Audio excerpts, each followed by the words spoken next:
tardes. Hola Berta, buenas noches, ¿cómo les va? Buenas noches para todos. Bueno, doctor, un caso que conmociona a toda la provincia, a todo el país, como bien lo decía recién Berta, y que creo que haciendo un registro de lo que estaban charlando justamente fuera de micrófono, nunca se dio un caso tan parecido aquí en la provincia de Jujuy con estas características, ¿no? No, yo no recuerdo antecedentes aquí en el Jujuy, ni siquiera recuerdo antecedentes en el país. Yo hay, por supuesto, pero es algo realmente increíble, algo que por eso entiendo yo que ha llegado, como dicen ustedes, a la prensa nacional, porque es de no creer, es una locura lo que está pasando en Jujuy. Doctor, ¿cuándo comenzó la investigación? Bueno, porque se habla mucho acerca de 5 personas que están desaparecidas, que tienen denuncias radicadas por desaparición. Esto tenemos entendido que fue gracias a las cámaras del 911.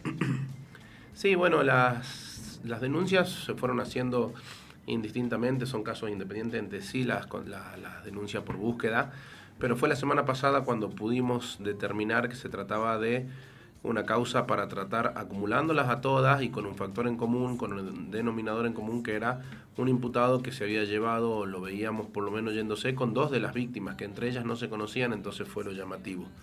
Luego de eso, más el impacto de celular en la antena, el último impacto de celular de uno de los desaparecidos fue en la antena que toma la zona cercana a la casa de este imputado.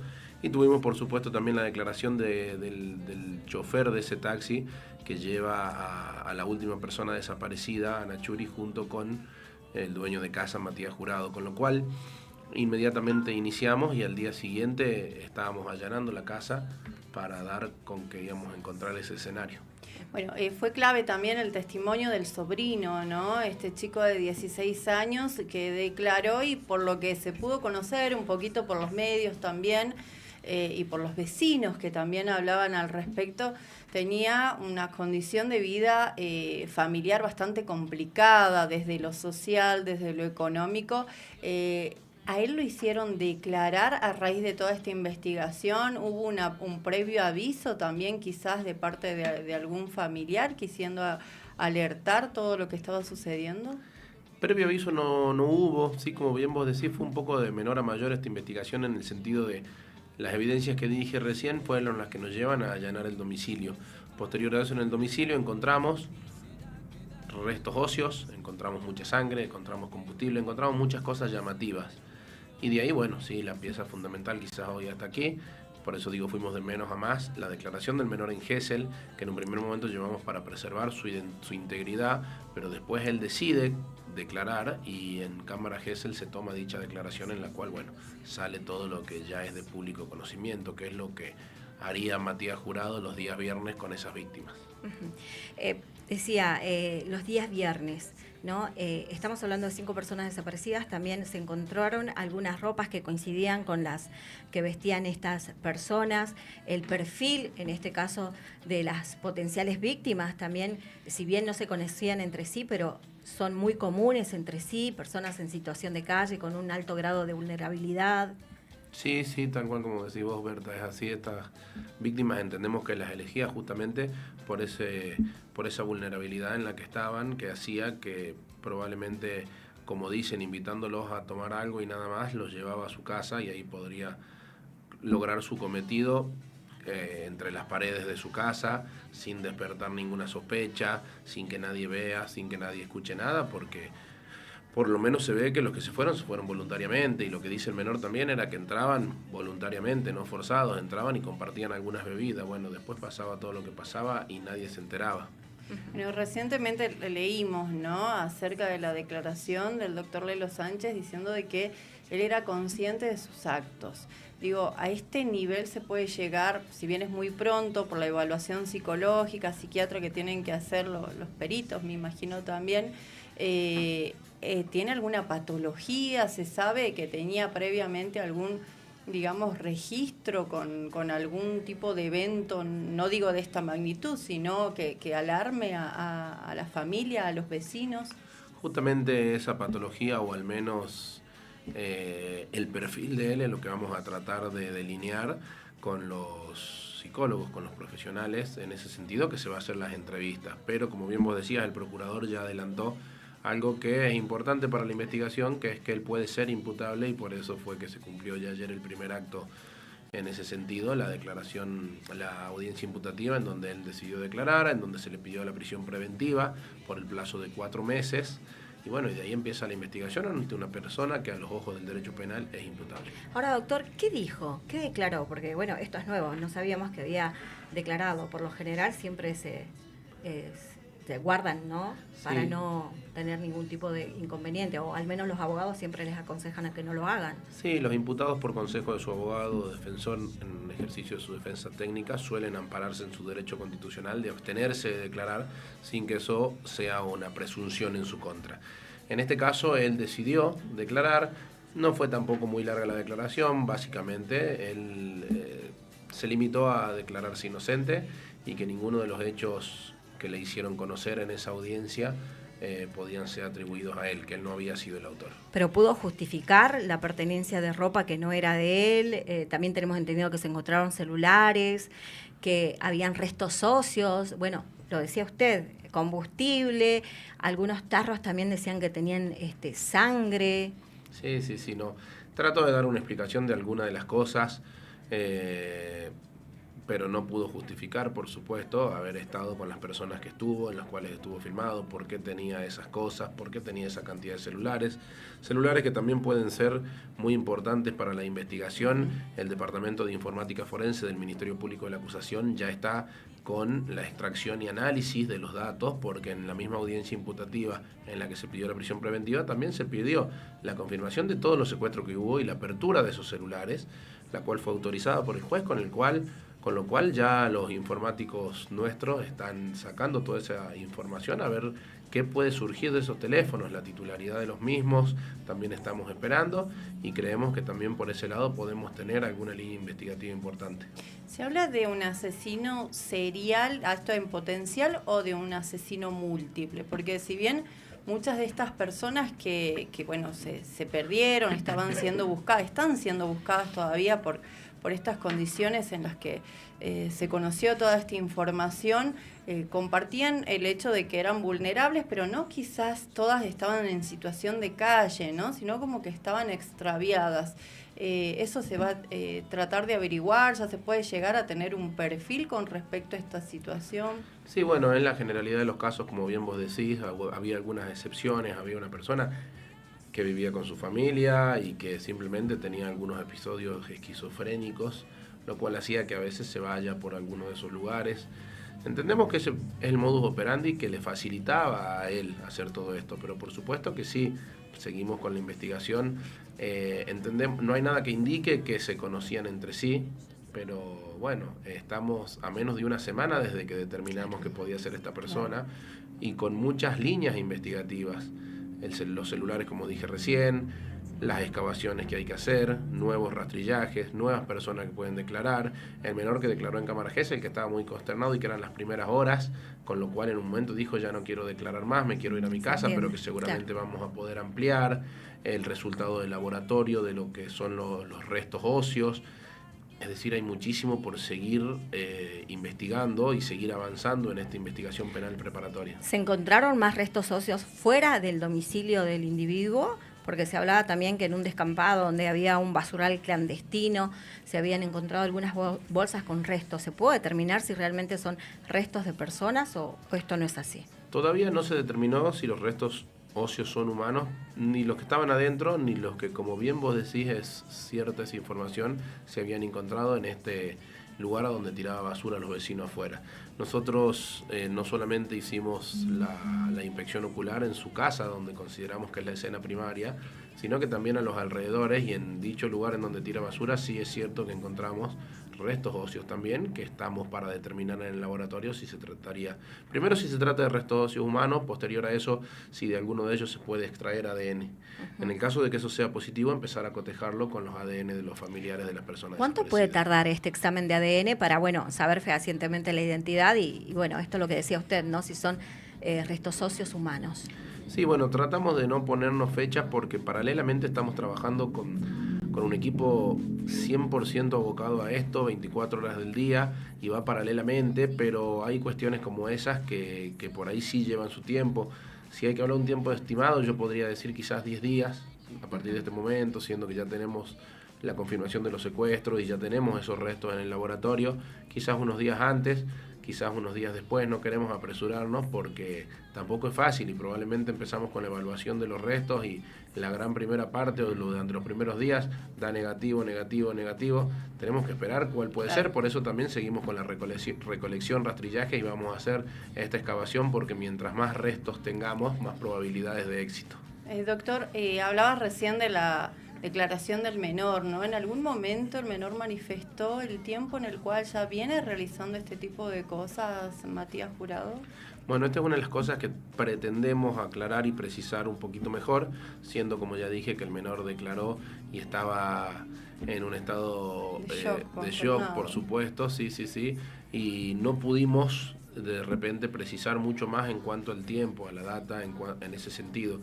Sí, lo más reciente había sido Anachuri, este señor, porque había sido el viernes anterior, entonces claro, respecto a eso dio más precisiones y por eso en ese sentido avanzamos con la carátula de la causa, el homicidio agravado por esta persona, ¿no es cierto?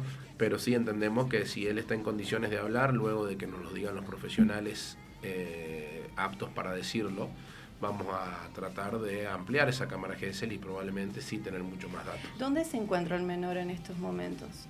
El menor quedó a cargo de su abuela, pero con la Dirección de Niñez y Adolescencia a su cargo.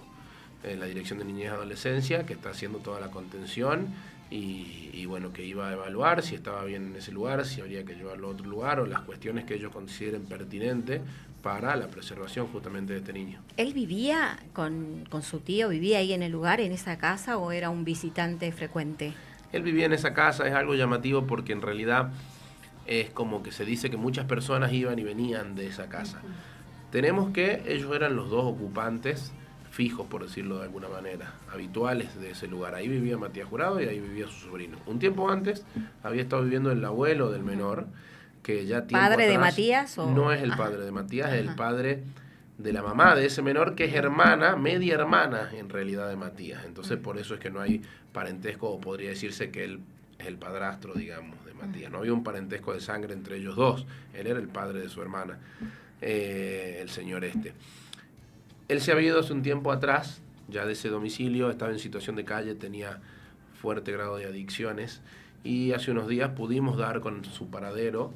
Estuvo internado, estuvo desintoxicándose y posterior a eso sí le tomamos una entrevista en la cual no refirió nada puntual respecto de estos hechos. Hace tiempo atrás que él ya se había ido.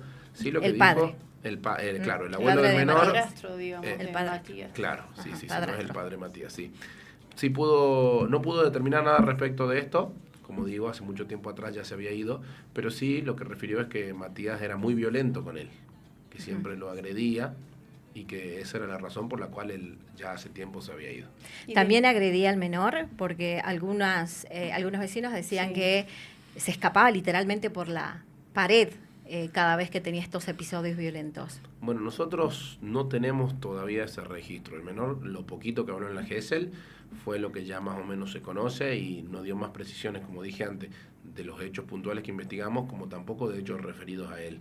Sí entendemos que estando un poquito más tranquilo y con la colaboración de los profesionales que puedan darle ese abordaje, quizás sintiéndose más cómodo, pueda hablar un poquito más, no solo de estos episodios que sucedían generalmente los días viernes, sino también algo más respecto de él mismo o alguna otra precisión de Matías Jurado.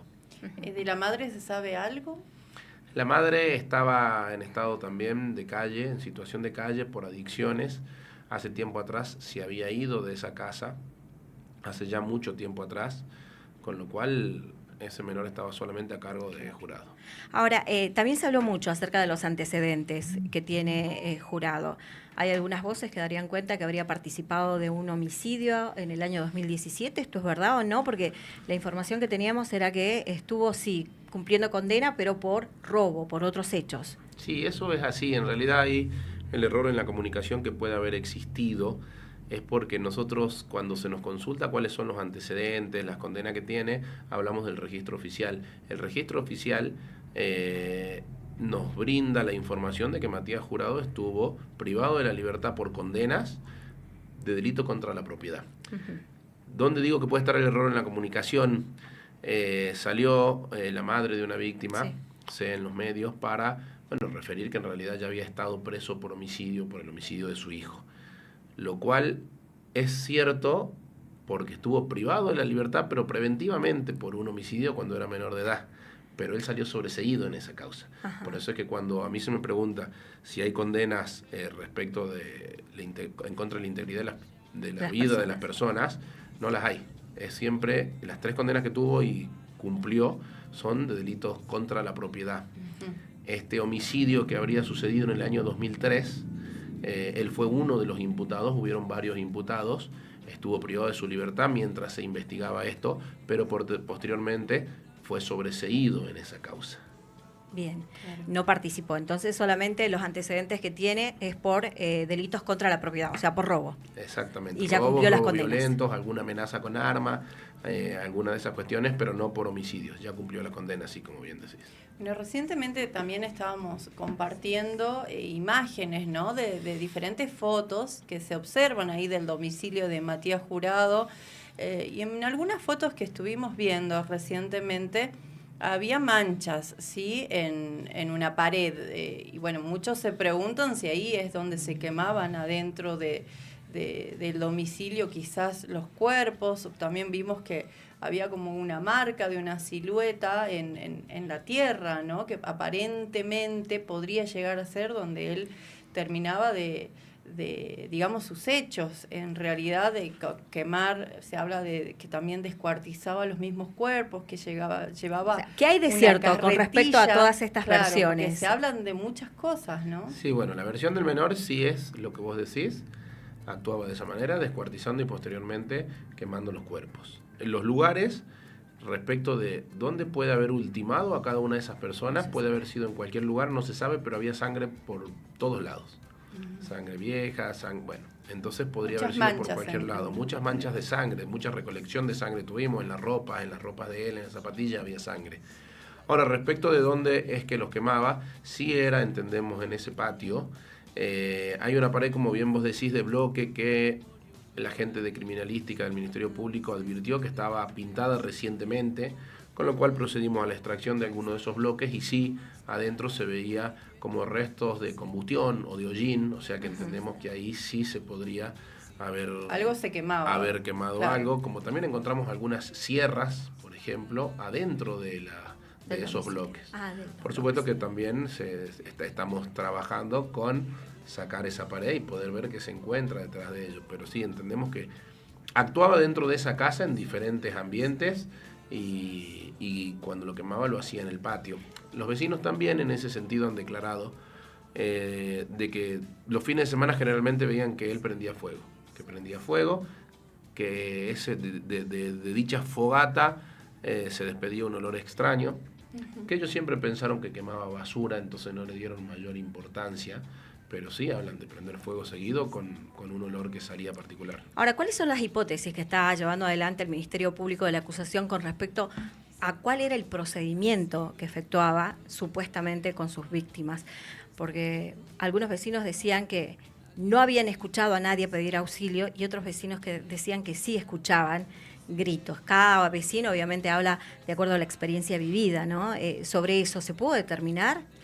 Nosotros con la gente que nos entrevistamos, que estamos avanzando y creemos que hemos llegado a un gran porcentaje ya de entrevista en cuanto a los vecinos, nadie nos dijo que haya visto algo raro, nadie denunció algo raro en ese sentido. Había alguna que otra denuncia porque se lo consideraba violento, porque amenazaba a los vecinos, porque salía con armas, andaba con un machete, pero respecto de los gritos, a nadie le llamó la atención y hay otros dicen que nos dijeron que él mismo gritaba, en una actitud a veces saliendo con el machete y a los gritos, pero no hubo una declaración, un acta de entrevista en la cual alguien haya dicho sí, yo creo que pasaba tal o cual cosa. Ninguno de los vecinos con los que nos entrevistamos aparentemente sabía de lo que pasaba ahí adentro. Igual es imposible, ¿no? Alguien en su sano juicio es imposible imaginarse semejante panorama, ¿no? Si bien ahora todo es materia de investigación, pero hay muchas preguntas que tienen que ver con esto, ¿no? ¿Cómo lo seducía? Si realmente... Claro, ¿qué les decía, no? Porque en realidad vos decís, bueno, quizás salía a captar a sus víctimas. Con la promesa de algún trabajo, claro, tenemos entendido, o de compartir invitarle algo, a alguna Sí, respecto a bebida. la recolección de evidencia en ese sentido, tenemos a personas que, y entre esos también el menor, que nos dice que los invitaba a tomar algo. También se dijo en algún momento, hay gente que ha declarado que por ahí con la descripción de él dijo que los veía generalmente entre esa gente en situación de calle y que a veces les ofrecía laburo, que les ofrecía changas, más puntualmente siendo maleteros de la vieja terminal, por ejemplo, dijo alguno, en la vieja terminal colaborando con bajar Claro. las maletas, pero bueno, entendemos que sea ofreciéndole un trabajo, sea ofreciéndole a tomar algo, que fueron las dos cosas que se dijeron por supuesto dentro del legajo, me refiero, no extraoficialmente, sino que quedaron registradas en el legajo investigativo. Las llevaba voluntariamente porque, bueno, no hay ningún signo, por lo menos de lo que se ve en las cámaras, de que, Claro, de que haya sido de forcejeo ni que hayan ido en contra de su voluntad. Y lo mismo dice el menor, ellos entraban voluntariamente a la casa y se sentaban a compartir bebidas. Claro, ahí por ejemplo estamos viendo un video que bueno, se difundió también en la jornada del día de hoy, donde se ve, ¿no? Quizás esté un poquito más adelante, donde se detiene un remis y donde aparece Matías Jurado llevando a una de sus víctimas, ¿sí? Que en realidad es bien como lo dice usted, doctor, no es que lo está agarrando, sube voluntariamente al remis y bueno, se suben y se van. ¿Esto en qué zona es? ¿Se puede distinguir bien la parte en donde él se sube al remis con Jorge Anachuri? Sí, tenemos que lo capta en una plaza cercana al barrio Mariano Moreno. Ajá. Ahí sería donde capta Anachuri. Y bueno, se movía en esa zona y también por la zona de la vieja terminal, es lo otro que tenemos, que también la mayoría de las víctimas andaba justamente en esos dos lugares. Claro. Doctor, bueno, estamos recibiendo un sinfín de consultas, obviamente son muy respetuosas las consultas, ya habíamos hablado sobre la audiencia de imputación, usted dijo que sí prestó declaración, que se declaró inocente, que fue solamente eso que dijo, no pudo justificar después la procedencia de muchas de las cosas que se encontraron, de los elementos que se encontraron ahí en el domicilio, ¿no? No justificó mucho más, él se declaró inocente, dio alguna que otra explicación, pero no... Nada que pueda de alguna manera, entiendo yo, liberarlo de la evidencia, por lo menos que hasta ahora tenemos en su contra. Doctor, es muy difícil porque no sé si existe un registro de personas en situación de calle, porque es muy complicado este tema, porque no todas están siempre en situación de calle, algunos tienen vaivenes, ¿no?, con la familia o en su casa. ¿Se han registrado más denuncias a raíz de este hecho, de otras personas quizás con las mismas características que no se sepa dónde están? Sí, tenemos ya dentro del registro de la División de Búsqueda de Personas donde se denuncian que bueno, que justamente personas con similares características que todavía no han aparecido. Empezamos a remontarnos para atrás en el tiempo y bueno, no queremos delimitar una franja en cuanto a las fechas porque no queremos descartar nada, no sabemos. ¿Cuántas denuncias más se registraron? Lo que pasa es que denuncias por búsqueda hay prácticamente todos los días. Lo que estamos seleccionando cuáles son de personas no habidas, que a veces se las encuentran, a veces se vuelven a perder. Y dentro de eso empezamos por, en realidad estamos analizando todas, pero empezamos por las personas que estaban en situación de calle, masculino, mayor edad, digamos, con esta similitud, y tenemos dos puntualmente en este momento que todavía no tenemos vinculación directa con Matías Jurado o con el domicilio, pero sí hemos solicitado a los familiares de ellos dos, así como de los 5 que hablamos anteriormente, para poder tener el ADN de la familia y también cotejarla si es que tenemos éxito con los huesos. ¿Se puede decir de quiénes son, de estas dos personas? En principio todavía no, si bien la familia lo sabe porque justamente aportaron esto, no queremos todavía filtrar esa información simplemente para ser cautelosos, porque a ver, hablamos de 2 personas desaparecidas, una de ellas ya había sido denunciada desaparecida otras veces y aparecía, entonces, pero bueno, no descartamos nada y en ese sentido somos muy amplios en la investigación. Doctor, usted dice que ya prestó declaración el padrastro de Matías, bueno, el sobrino. ¿Se llamó más familiares para que presten declaración o algunos allegados cercanos? ¿Tenía algún círculo de amistad? Por ahora la investigación se centra solamente en él. ¿Existe la posibilidad de que hayan cómplices? Por ahora se centra solo en él porque nada nos indica de toda la evidencia que tenemos en el legajo de investigación de que haya actuado con un cómplice, pero tampoco lo descartamos. Claro. Y respecto de la pregunta que hacías anteriormente, sí tuvimos un familiar más, una mujer, que refirió que en una fecha puntual, se acuerda de esa fecha porque festejaban un cumpleaños, ella llegó, al menor lo vio, le llamó la atención el estado en el que estaba, le preguntó cómo estaba y él le dijo, ayer Matías mató a otro. Eso es tiempo atrás, nos remontamos varios meses atrás. ¿Y qué pasó con esta señora? ¿No creyó? Ella dice que le dijo, no creyó, claro, no hablemos más, no le quizás. dio la importancia que por ahí tenía. Y en cuanto tuvimos esa declaración ahora que surge todo esto, entonces ella se anima a decirlo porque le encuentra sentido. Claro. Así como los vecinos empiezan a encontrarle sentido al fuego y la gente empieza a hablar porque hasta aquí no sabía qué podía estar pasando.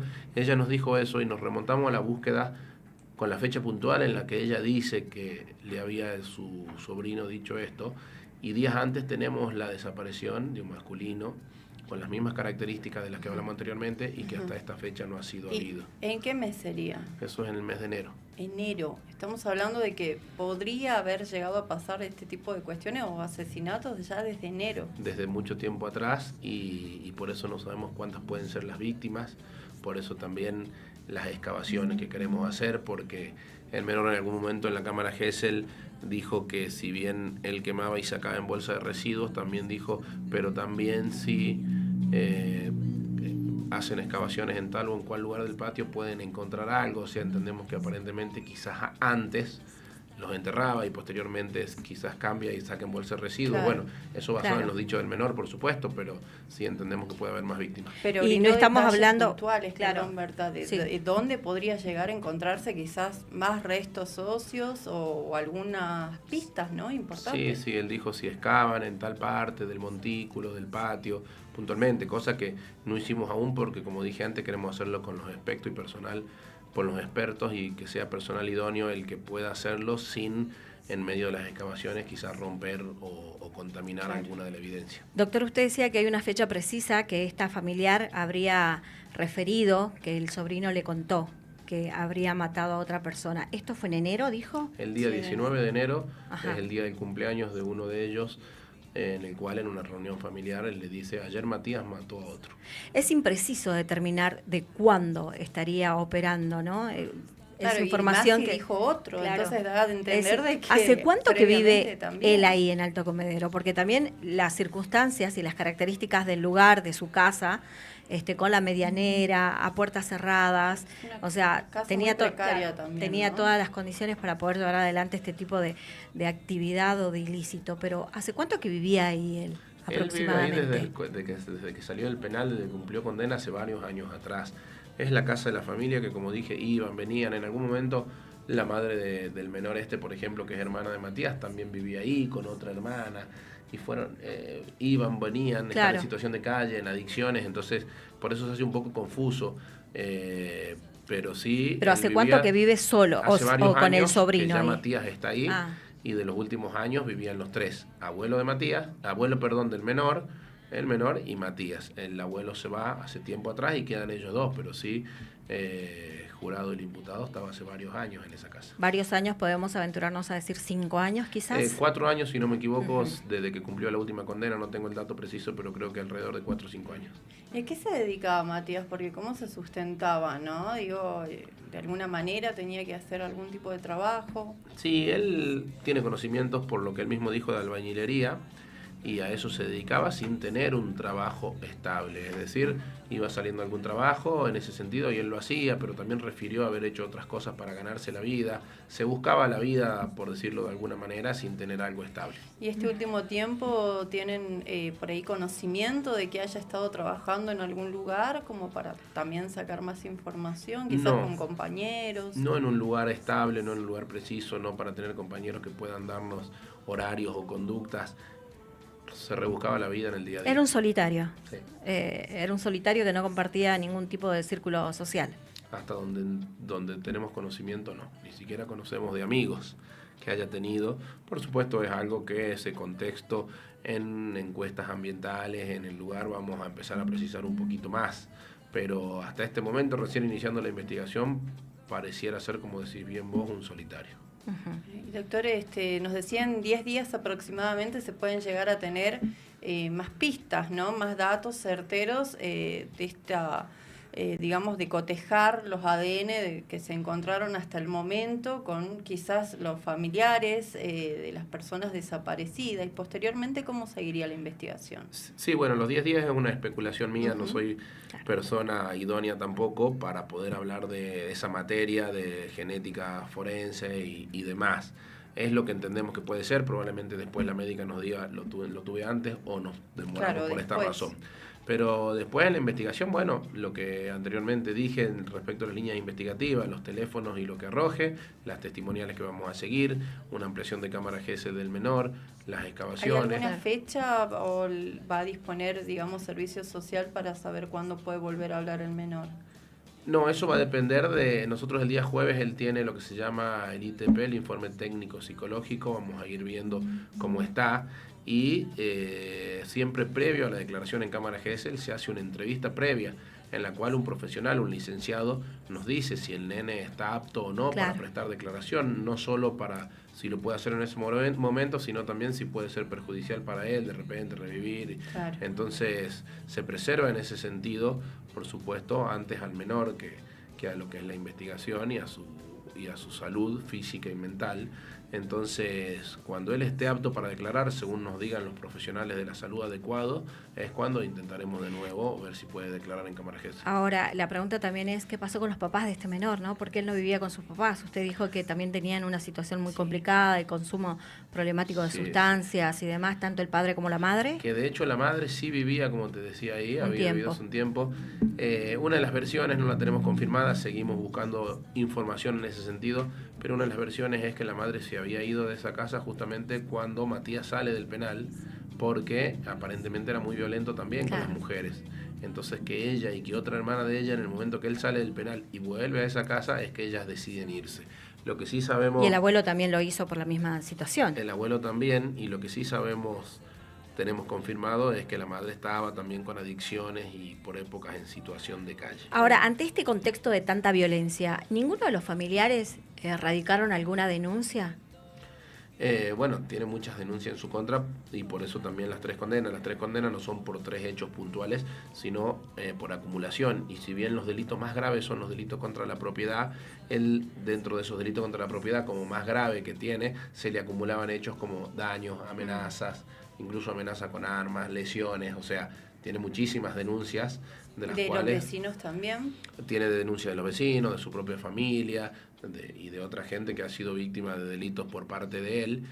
Por eso yo cuando hablamos de qué condenas tiene y hablo de robos o delito contra la propiedad es porque es el delito más grave, un robo con arma, un robo agravado, pero a la cual a su vez se le acumulaban delitos menos severamente penados, pero que no deja de ser delitos que a veces cometía contra su familia o contra los vecinos. Doctor, también otra de las situaciones que va a ser muy determinante tiene que ver con ya el estudio del perfil psicológico de él, ¿no? Si bien el fiscal, el procurador general ya anticipó que tiene responsabilidad, tiene conciencia, que comprende la criminalidad de sus actos, por ahí escuchábamos también decir, es un psicópata, es un loco, y no, porque ya lo imputaron, o sea, se tiene que tener certeza de que tiene conocimiento de sus actos para imputarlo. Exactamente, lo que concluyen los galenos que han hecho el examen mental del imputado es, como bien vos dijiste, comprende la criminalidad de sus actos y puede dirigir sus acciones. Esa es la conclusión de un informe que dice mucho más, pero que básicamente va en ese sentido. Nosotros, para saber si es imputable o no, se concluye, por decir en el informe, en esas 2 preguntas. ¿Comprende la criminalidad de sus actos? ¿Sabía en ese momento que lo que estaba haciendo estaba mal, era grave, era en contra de la norma? Sí. Y puede dirigir sus acciones. Es una persona que de repente tenga algún grado de afección que haga que pueda actuar de esa manera sin darse cuenta o no voluntariamente. No.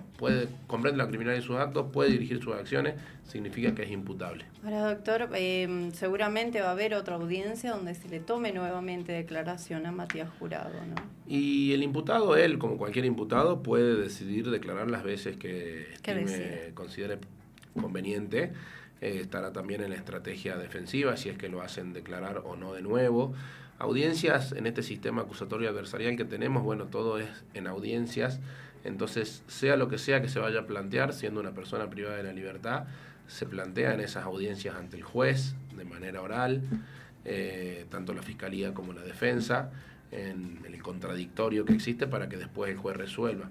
Eso puede ser desde la privación de la libertad, que fue lo que pasó, hasta un secuestro de algún bien, hasta eventualmente si se haría, no sé, un juicio abreviado, lo que fuera que vaya a determinarse en ese sentido es a través de audiencia, que son multipropósitos, es decir, que en dichas audiencias se pueden plantear cualquier cuestión procesal previa a, si llegamos el día de mañana, la última audiencia que sería, que es el control de acusación previo a juicio, si vamos a debate con esta causa.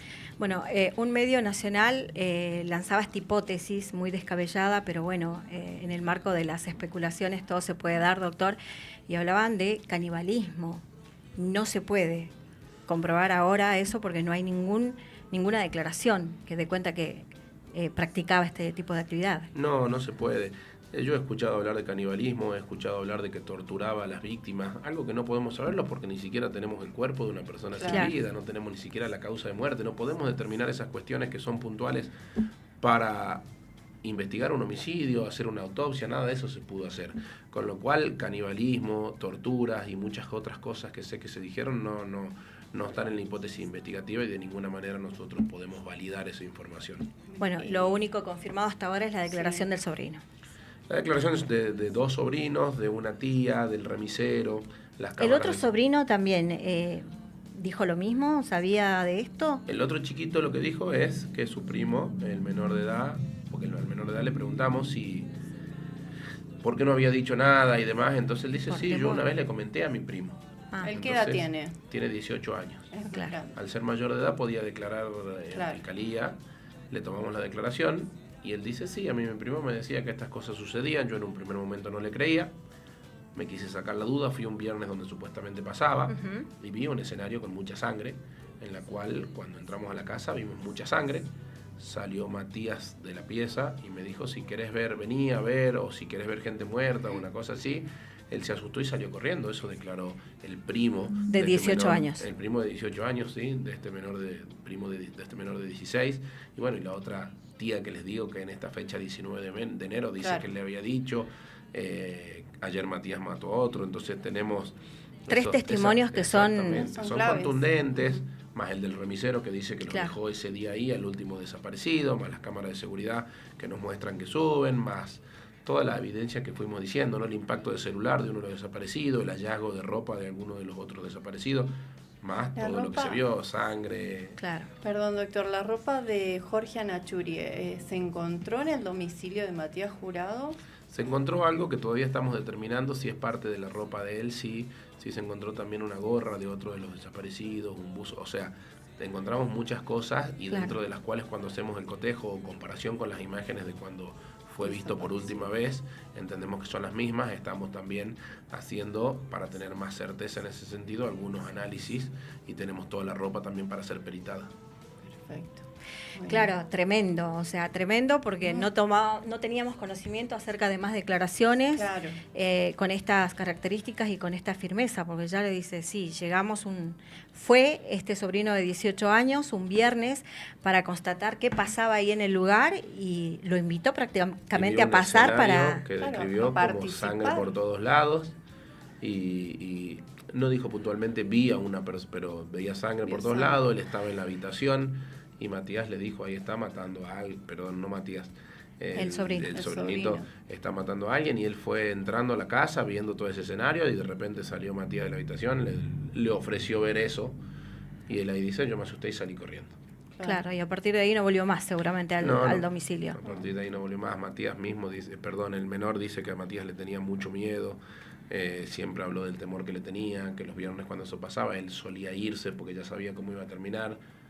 Claro. Muchas veces llegó a presenciar, otras no, entonces...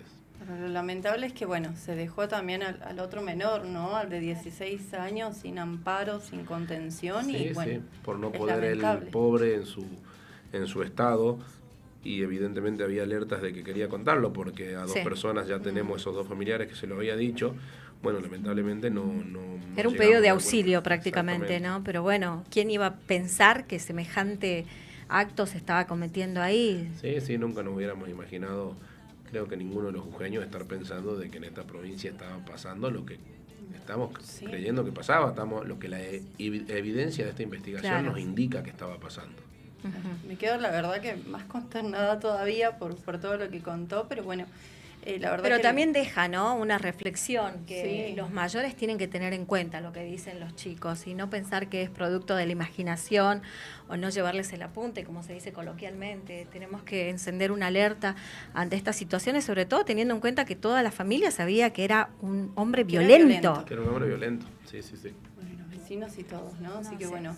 Doctor, le agradecemos muchísimo por la visita, la verdad que nos sacamos muchas dudas que teníamos y bueno, y conseguimos tener obviamente mucha más información, que la gente sigue en sus casas este caso que, como bien decíamos, conmocionó a toda la provincia, a todo el país, así que le agradecemos mucho por haber llegado acá hasta los estudios. No, nada que agradecer, gracias a ustedes y bueno, está bueno poder con este medio también explicar un poco más a la ciudadanía y sacar las dudas de algunas cosas que por ahí no era información cierta. Claro, lo que decimos es información totalmente confirmada y hay que ser muy respetuosos porque siempre lo hemos planteado de esta manera, ¿no? Detrás de estos 5 desaparecidos hay familias y hay toda una comunidad, ¿no?, que merece respeto y dejar de lado las especulaciones porque lo único que hace es generar más dolor. Es lo único que pasa. Y también con los vecinos, ¿no? Si por ahí ven, esto nos deja también a todos una enseñanza, ¿no? De decir, si vemos algo raro, si creemos que está sucediendo algo malo, involucrarnos un poco, porque la apatía y la indiferencia también hace que sucedan estas cosas, ¿no? El miedo o el no te metas, porque siempre está, bueno, cada casa o cada familia es un mundo, no te metas, es cuestión de ellos, ¿no? Porque pueden estar sucediendo el temor cosas también, terribles. ¿no? Me imagino, al tener estos antecedentes tan violentos, las denuncias, el que haya cumplido alguna condena, el temor de los vecinos también es un poco entendible, ¿no? De no querer meterse quizás demasiado, porque tampoco se imaginaban de una situación como esta, ¿no? Pero bueno, la verdad que le agradecemos mucho, doctor, por haber llegado. Gracias a ustedes. Muchísimas gracias, muy claro, la verdad muy claro con todos los últimos datos y nos quedamos a disposición para cuando haya novedades y obviamente estar informando. Sí, gracias, doctor. Doctor. También, muchas gracias a ustedes. Bien, 22 horas en toda la República Argentina, hasta aquí llegó Contrato Social. Bueno, lo decíamos, una nota exclusiva que pudimos sacarnos todas las dudas, pero también despejar muchas versiones que se estaban dando últimamente con respecto a este presunto asesino serial jujeño. Es jujeño, ¿no, doctor? Sí. Es jujeño. Bueno, nos estaremos viendo el próximo martes, Berta, ya con otro tema seguramente y con más novedades, ¿no?, respecto a este tema, porque va a seguir avanzando la causa, la investigación se está dando muy rápido, gracias a Dios, y bueno, y a lo que está realizando la justicia, cómo está actuando, y vamos a tratar de tener todas las novedades. Por supuesto. Muchísimas gracias. Buenas noches a todos. Chao, gracias. Hay algo que está sonando, seguro que ya lo oías. La tierra está vibrando con distinta melodía. Ni dioses locos de furia, ni demonios vengativos, ni naves extraterrestres, ni algún cometa perdido. La historia es mucho más clara y tiene también sentido.